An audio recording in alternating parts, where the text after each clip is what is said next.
Hebraisms in the Book of Mormon is truly one of the most enjoyable, exciting evidences for, at least, if nothing else, at least another cultural context that Joseph Smith himself did not possess or own. So a Hebraism is a word that scholars use to describe a literary device or a linguistic element in the Book of Mormon that makes better sense in biblical Hebrew than it does in English. These, of course, are very exciting for us to discover because they provide evidence that, in fact, the Book of Mormon is a translated work, that it derives from a source that has connections with the ancient Near East, the world of the Bible. There have been a great many Hebraisms found in the Book of Mormon. I'll point to one that happens to be one of my favorites, and that's what I call the if-and conditional sentence.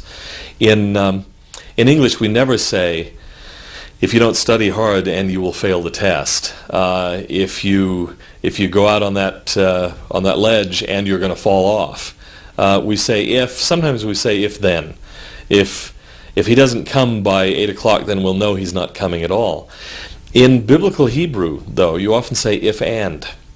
In the book of Genesis, I did a quick survey once, and I found 6 occurrences of the if and conditional sentence in the Hebrew of Genesis.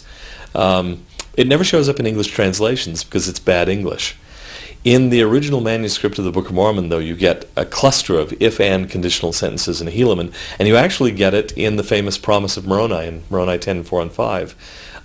It's eventually taken out by Joseph Smith, presumably, because he reads it and thinks, this is not English. It's like no English that any English speaker has ever spoken, as far as we can tell. What it may be is, in effect, a kind of contamination from the original language into the English translation. Anybody who's translated a lot knows that happens. You start getting into the rhythm and the sentence structure of the original language, and pretty soon your English begins to sound vaguely German, or it'll take on a Spanish hue or something like that, and you have to go through and clean it up. It just happens. It's the way it occurs, and so I think that's what you may be seeing there is the effect of an underlying Hebrew text upon the language of the original manuscript of the Book of Mormon. In biblical Hebrew, relationships between two nouns are often created through what we refer to as a construct state.